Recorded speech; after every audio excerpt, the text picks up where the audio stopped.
Hello, Earthlings. It's the previous Saturday currently, and I found out that Tom Perez is the new DNC chair, which is sad, but the fact that he appointed Keith Ellison as the deputy chair takes a lot of that edge off. He couldn't have asked for a better position. I mean, obviously, with the exception of the one he ran for, but I don't know how much power the deputy chair holds, but he's certainly in a position that is certainly respected. In other news, I just walked across the Harvard Bridge and back while listening to the first two waves of The Search for Everything by John Mayer, because I haven't really paid attention to him since Continuum, and I forgot what a good songwriter he is until one of my professors played You're Gonna Live Forever in Me.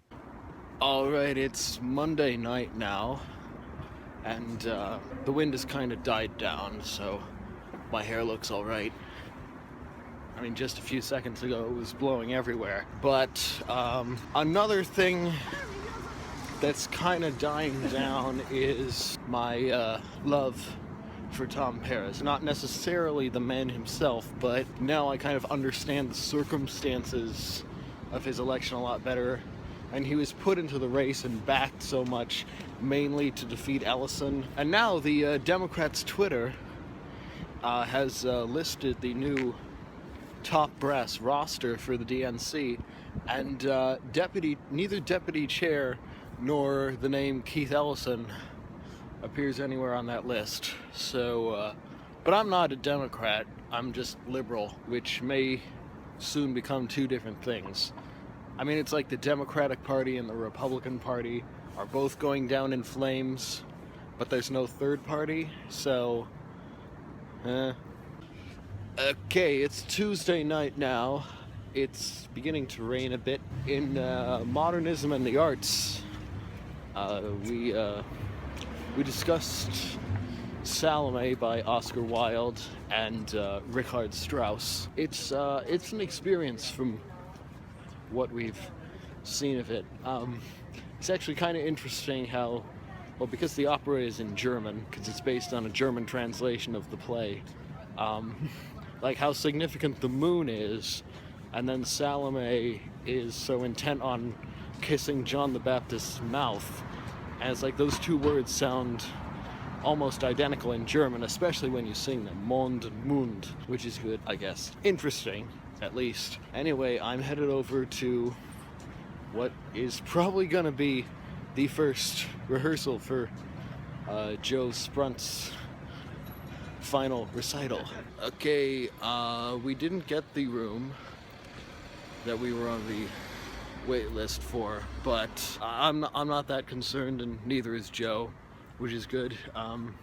He's gonna be rehearsing with the bassist and drummer next Monday, and then, you know, the two of us and our singer are pretty much just icing on top of that, as long as the bass and drums are locked in. I'm about to go back up to my room and upload the video I explained on Thursday's debut edition of Sound Mind, which I'm also going to film sometime within the next 24 hours. In other news, I just found out that Temples and Matt Jaffe are both going to release their new albums this Friday. So, for next week's Sound Mind, I'm going to review Matt's album on Tuesday, and Temples is on Wednesday, and then talk about how I review stuff in next week's Sound Mind. Alright, it's Wednesday now, and I'm about to head to lunch, and then music psychology, and then Camp's class. Our assignment for that class was to come up with something individually, because we've been kind of working our co-writes to death so far in this semester. Since it's a political songwriting class, even though it's got kind of a minced-out title of special topics in songwriting, it's politics. I'm doing something that's kind of out of left field. I don't know how soon or if it will die, the idea that is, but I was thinking of, I have this concept of an instrumental jazz fusion piece describing the Sue's eviction from Standing Rock, which is actually happening today since it's March 1st, and this was the deadline for them to get out.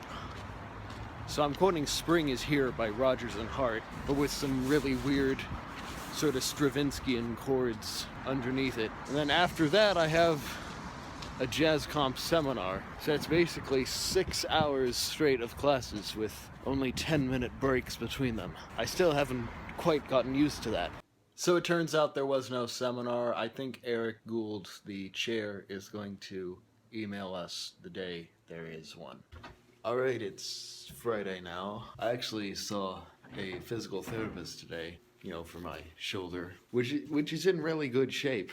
I mean, obviously still not completely healed, but she said I only really need to see her 3 more times if we meet once a week. Yeah, so that looks good. I'm currently headed to Eva Cassel's calf show. She's releasing an album.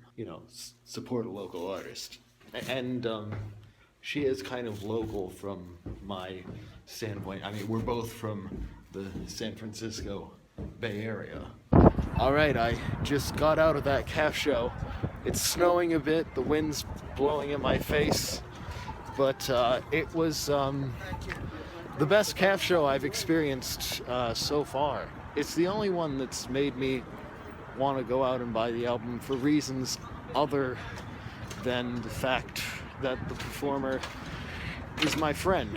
Well, I mean, maybe when I saw Matt Azrieli's first calf show, but that was so long ago I can't really remember. I don't know if I'm biased because I'm also from California, or if California does actually produce the best songwriters. Speaking of California songwriters, don't miss my Matt Jaffe album review on Tuesday, and then the Temples album review on Wednesday, and then Sound Mind on Thursday, where I dissect and insect and other words ending in sect to those reviews. Another thing I just realized, Eva's album is called Everything, so I think she should give a copy to John Mayer, because he's been searching for everything, apparently. But until next time, Gafaba.